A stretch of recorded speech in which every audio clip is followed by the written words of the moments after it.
आज से 20 साल पहले बांग्लादेश में 10 ट्रक हथियार पकड़े गए थे। भारत के विनाश के लिए ये हथियार लाए जा रहे थे। अब बांग्लादेश में इंडिया बायकॉट चल रहा है।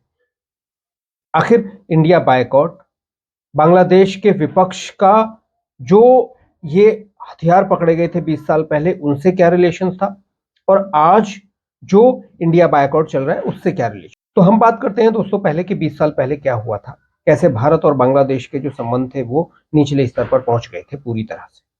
20 साल पहले बांग्लादेश में जब्त हुए हथियारों से लदे 10 ट्रकों का भारत से क्या था कनेक्शन। 1970 हथियारों के अलावा 11.5 लाख कारतूस, 6,500 मैगजीन, 27,000 ग्रेनेड और 150 रॉकेट लॉन्चर किसके लिए लाए गए थे। भारत की सुरक्षा एजेंसियों ने कैसे भारत पहुंचने से पहले ही इन्हें ट्रैक कर लिया था। यह महाविनाशक हथियार भारत में किसके पास पहुंचने वाले थे, बांग्लादेश के रास्ते। क्या हथियारों के इस खेल में बांग्लादेश की तत्कालीन सरकार के अधिकारी शामिल थे। इतनी बड़ी मात्रा में हथियार पकड़े जाने की वजह से क्या भारत और बांग्लादेश की पार्टी बीएनपी के बीच संबंध खराब हो गए थे, जो आज भी जारी हैं। क्या बांग्लादेश की खालिदा जिया सरकार भारत के खिलाफ काम कर रही थी उस वक्त। चीन में बने इन हथियारों के बारे में हम आगे आपको बताएंगे कि कैसे आज फिर बांग्लादेश में वहां विपक्षी पार्टी इंडिया आउट का नारा दे रही है। 20 साल पहले 1 अप्रैल को पकड़े गए ये भारी हथियार भारत को कितना नुकसान पहुंचाने वाले। 2001 से 2006 के बीच खालिदा जिया के नेतृत्व में बीएनपी सरकार के बांग्लादेश के सत्ता में रहने के दौरान जिन घटनाओं ने सरकार के लिए सबसे ज्यादा परेशानी पैदा की थी, उनमें 10 ट्रक हथियारों की बरामदगी सबसे प्रमुख। 1 अप्रैल 2004 को बांग्लादेश के इतिहास में हथियारों और गोला बारूद की सबसे बड़ी खेप जब्त की। इन हथियारों को 2 बड़े ट्रालरों के जरिए समुद्री रास्ते से चटगांव स्थित यूरिया फर्टिलाइजर या CUFL जेटी पर ले आया गया। कई लोगों का मानना था कि हथियारों के विशाल जखीरे की बरामदगी ने भारत के साथ तत्कालीन बीएनपी सरकार के संबंधों में खटास की शुरुआत कर दी थी, जो आज भी जारी। उस वक्त देश के जो तत्कालीन अधिकारी थे उन्होंने दावा किया था कि भारत के दबाव में ही बीएनपी सरकार ने उन हथियारों को जब्त किया था। ऐसा नहीं होने की स्थिति में वह हथियार अलगाववादियों के हाथ में पहुंच जाते। लेकिन बीएनपी जो खालिदा जिया की पार्टी है वो हमेशा दावा करती रही है कि सरकार की सक्रियता के कारण ही उन हथियारों को जब्त किया गया था। सरकार अगर चाहती तो वह हथियार भारत के अलगाववादियों के हाथों में पहुंच सकता। अब लोगों का कहना है कि दावे चाहे जो भी हो, हकीकत जो भी हो, ये हथियारों की बरामदगी की उस घटना के बाद बीएनपी सरकार के साथ भारत के संबंध पूरी तरह से निचले स्तर पर चले गए थे। भारतीय अधिकारियों ने कहा था कि इतने बड़े पैमाने पर न सही, लेकिन विभिन्न मौकों पर बांग्लादेश से पूर्वोत्तर भारत में हथियार पहुंचते रहे। 10 ट्रक हथियारों की बरामदगी ने ये बात एक बार फिर साबित कर दी। उस वक्त जो खबरें अखबारों में छपी थीं, उन खबरों के अनुसार CUFL जेटी पर उन हथियारों को उतारने के दौरान पुलिस मुख्यालय की सहायता से उनको जब्त किया गया था। वो जो हथियार थे वो चीन में बने AK-47, semi automatic rifle, rocket launcher, rocket shell, पिस्तौल, हैंड ग्रेनेड और भारी मात्रा में कारतूसों के अलावा विस्फोटक सामग्री थी। गिनती के बाद पता चला कि उनमें कई तरह के 1,970 हथियारों के अलावा 11,500 लाख कारतूस, 6,500 मैगजीन, 27,000 ग्रेनेड और 150 रॉकेट लॉन्चर। सोचिए इतनी भारी मात्रा में जो हथियार आए थे, अगर ये अलगाववादियों के हाथों में पड़ जाते तो भारत एक युद्ध की विभीषिका में पूरी तरह से पहुंच जाता। 1 अप्रैल की रात को 2 बड़े से सुबह 6 बजे तक चले इस अभियान का नेतृत्व चटगांव के तत्कालीन DC पोर्ट अब्दुल्लाहिब बाकी और SP जो पोर्ट के ही थे ने किया था। पुलिस के करीब 83 जवानों के साथ कोस्ट गार्ड के सदस्यों ने भी इस अभियान में हिस्सा लिया था। इसके बाद कर्णफूली थाना के तत्कालीन OC की भूमिका पर सवाल उठे थे। मीडिया में छपी खबरों में सूत्रों के हवाले से दावा किया गया था कि जेटी पर हथियारों की खेप उतारने के दौरान OC खुद मौके पर मौजूद। अब ये जो हथियार थे, इन हथियारों को किस तरह से लाया गया था, कैसे भारत की खुफिया एजेंसी को पता चला और भारत और बांग्लादेश के संबंध इसके बाद कैसे निचले स्तर तक पहुंच गए। हथियारों की बरामदगी से पहले ही बीएनपी सरकार के साथ भारत के संबंध पहले से ही बेहतर नहीं थे। इसका कारण सुरक्षा मुद्दा था। भारत अपने पूर्वोत्तर इलाके के 7 राज्यों को लेकर काफी चिंतित रहता था हमेशा से। भारत का आरोप था कि बांग्लादेश की बीएनपी सरकार उन इलाकों में सक्रिय अलगाववादी संगठनों की मदद कर रही है। ऐसी परिस्थिति में 10 ट्रक हथियार बरामद हो जाते हैं। उस समय जो हमारे उच्चायुक्त थी वीना सीकरी, ढाका में थी, उन्होंने बीबीसी बांग्ला से कहा था कि पूर्वोत्तर के तत्कालीन अलगाववादी गुट के नेता बांग्लादेश में रहकर अपनी गतिविधियों का संचालन कर रहे थे। बांग्लादेश में भारी मात्रा में हथियारों की बरामदगी ने इन घटनाओं के साथ तत्कालीन सरकार के संबंधों से पर्दा उठा दिया। इस घटना के साथ बीएनपी सरकार का संबंध होने की खबरें मीडिया में लगातार छपने के कारण भारत सरकार की बहुत बड़ी चिंता बढ़ गई। उस वक्त जो उच्चायुक्त थी उन्होंने कहा था कि वो हथियार चीन से पहुंचे थे, इनको वहीं बनाया गया था। इससे संबंधित सवालों पर बीएनपी सरकार से कोई ठोस जवाब नहीं मिल सका। हमने विभिन्न मंचों पर यह मुद्दा उठाते हुए इस पर बातचीत का प्रयास किया, लेकिन कोई जवाब नहीं मिला। कई मीडिया रिपोर्टों के अनुसार हथियारों की बरामदगी के वक्त तौसीद हुसैन कोलकाता में भारत के उच्चायुक्त थे। वो बीबीसी को ही बताते हैं कि भारत हमेशा चाहता था कि आवामी लीग सत्ता में लौटे। तौसीद हुसैन मानते हैं कि भारत जैसा चाहता था हथियारों की बरामदगी वैसे ही हुई। वह उस खेप के बांग्लादेश पहुंचने का इंतजार कर रहा था। वो कहते हैं कि हमने सुना है और जानते हैं कि भारतीय खुफिया एजेंसियों की ओर से मिली सूचना, सामयिक हस्तक्षेप और कड़ी निगरानी के आधार पर ही इन हथियारों को बरामद किया गया था, लेकिन आधिकारिक तौर पर किसी ने भी यह बात नहीं कही। लेकिन कई एक्सपर्ट का मानना है कि इस घटना के कारण ही बीएनपी और भारत के संबंधों में भारी खटास पैदा हो गई थी। कई लोगों का कहना है कि यह सबसे बड़ी वजह थी। इसकी आपसी संबंधों पर प्रभाव जरूर पड़ा, लेकिन असली मुद्दा यह है कि भारत बीएनपी के सत्ता में बने रहने के पक्ष में नहीं था। अगर यह पूरी तरह से सरकारी मदद से हो रहा था तो क्या निचले स्तर के 2 पुलिस अधिकारियों की ओर से इसे रोकना संभव था? ऐसा नहीं लगता, लेकिन शायद सरकार के भीतर कुछ लोग इससे जुड़े थे। वैसा नहीं होता तो यह मामला इतना आगे नहीं बढ़ता।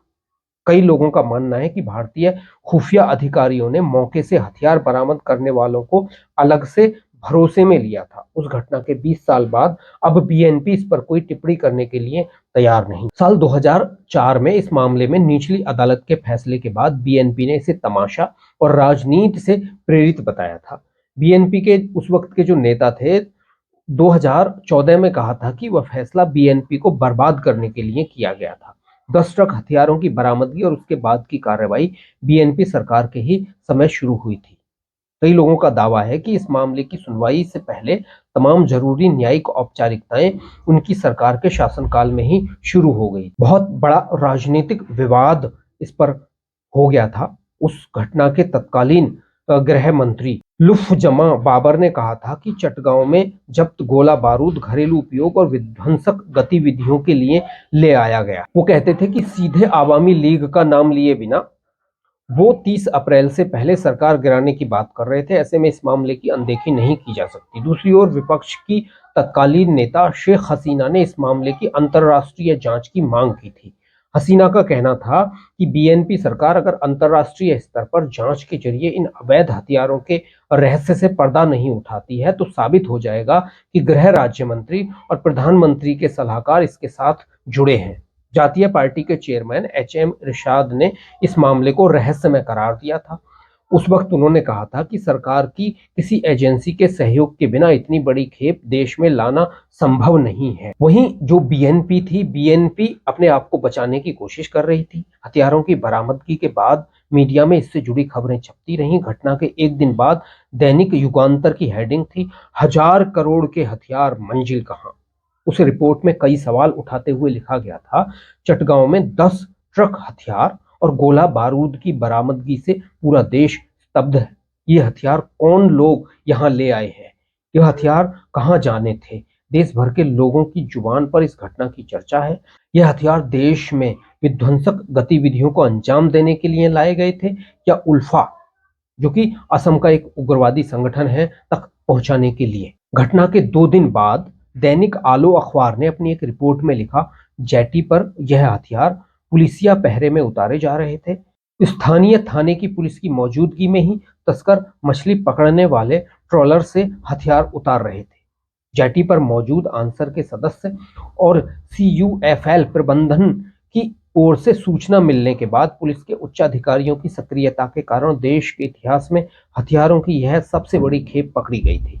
इसके बाद प्रशासन ने एक बयान जारी किया गया था। उसमें कहा गया था कि बांग्लादेश के अखबारों में हथियार की बरामदगी के बारे में अनुमान के आधार पर छपने वाली कुछ खबरों की ओर गृह मंत्रालय का ध्यान आकर्षित कराया गया है। सरकार की राय में जांच के दौरान मीडिया में अनुमान के आधार पर खबरें छपने की वजह से आम लोगों के मन में भ्रम और गलतफहमी पैदा होगी। सरकार ने इस मामले की जांच के लिए गृह सचिव के नेतृत्व में एक उच्च स्तरीय जांच समिति का गठन किया है और बड़े पैमाने पर इसकी जांच की जा रही है।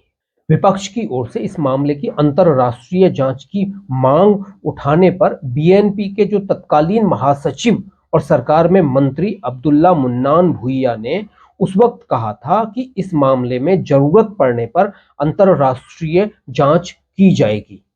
हालांकि भुइया का वह भरोसा कागजी ही था। सरकार ने कभी अंतरराष्ट्रीय जांच पर ना तो विचार ही किया और ना ही ऐसी कोई जांच हुई। सरकार की ओर से गठित उच्च स्तरीय जांच समिति में DGFI के तत्कालीन प्रमुख ब्रिगेडियर रेजाकुल हैदर और NSI के प्रमुख ब्रिगेडियर एनामुर रहमान भी शामिल थे। उधर इस घटना के बारे में अखबारों में तमाम तरह की खबरों का सिलसिला जारी रहा। मीडिया की भूमिका से सरकार काफी असहज थी। बाद में इसका नतीजा भी सामने आया।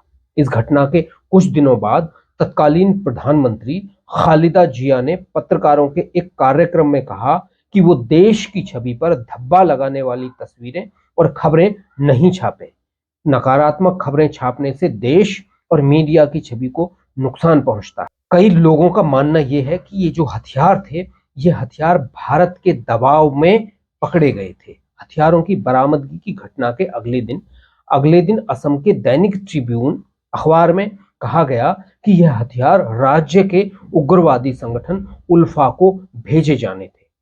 दिल्ली स्थित सूत्रों के हवाले से रिपोर्ट में कहा गया था कि कुछ दिनों पहले भूटान में चलाए गए ऑपरेशन ऑल क्लियर के दौरान उल्फा के हथियारों के भंडार को पूरी तरह नष्ट कर दिया गया। इसके बाद से ही उल्फा हथियार जुटाने के लिए बेचैन है।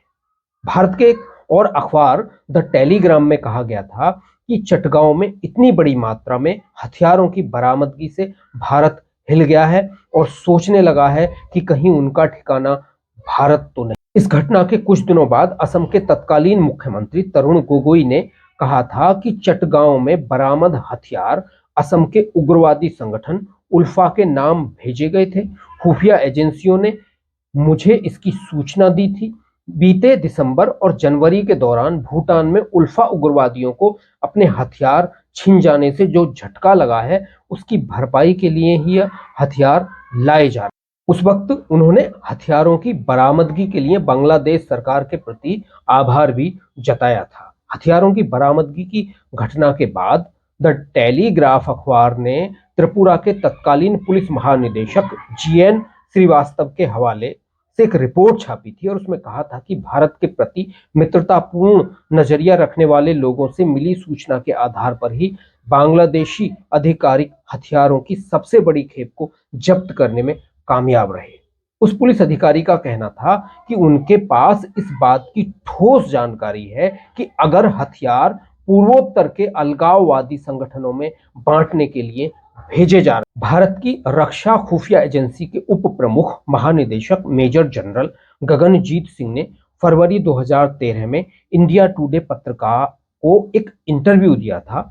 उसमें कहा गया था कि वह 10 ट्रक हथियार सिर्फ उल्फा के लिए नहीं लाए गए थे, वे इलाके में सक्रिय तमाम अलगाववादी गुटों के लिए। इंडिया टुडे ने कहा था कि उल्फा के तत्कालीन commander in chief Paresh Barua की इस मामले में सबसे प्रमुख भूमिका थी। उनका मकसद असम के अलगाववादी आंदोलन को तेज करना था। मेजर जनरल गगनजीत सिंह ने इंडिया टुडे से कहा, परेश बरुआ बांग्लादेश की सैन्य खुफिया एजेंसी DGFI और राष्ट्रीय सुरक्षा एजेंसी NSI के साथ तालमेल बनाते हुए काम कर रहे थे। उस रिपोर्ट में यह भी कहा गया था कि साल 2004 में गगनजीत सिंह पर इन हथियारों की आवाजाही पर निगरानी रखने की जिम्मेदारी थी। सिंह इस बात की खुफिया निगरानी कर रहे थे कि दक्षिण चीन के बिहाइस बंदरगाह से हथियारों से लदा वह जहाज कैसे और किस रास्ते से चटगांव आ रहा था।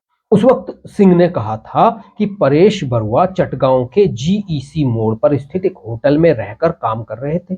डीजीएफआई के अधिकारी भी उनके करीब ही रह रहे थे।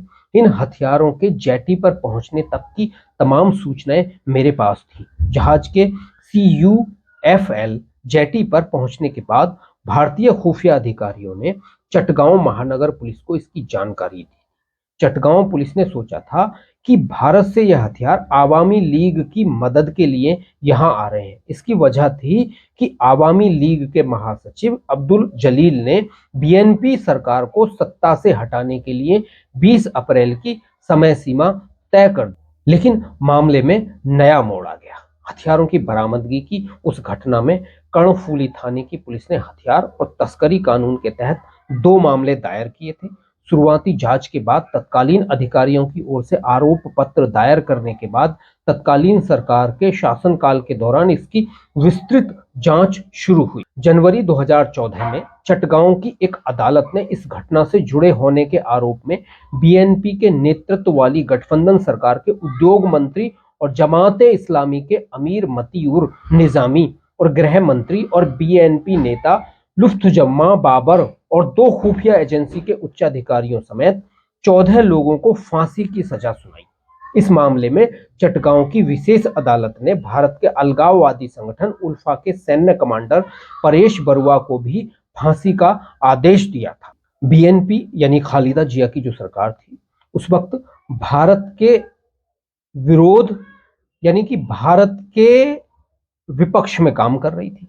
जमात इस्लामी के साथ कई लोगों का यह भी कहना है कि पाकिस्तान की खुफिया एजेंसी के साथ मिलकर भारत के खिलाफ कई तरह की साजिशें रची गई थी।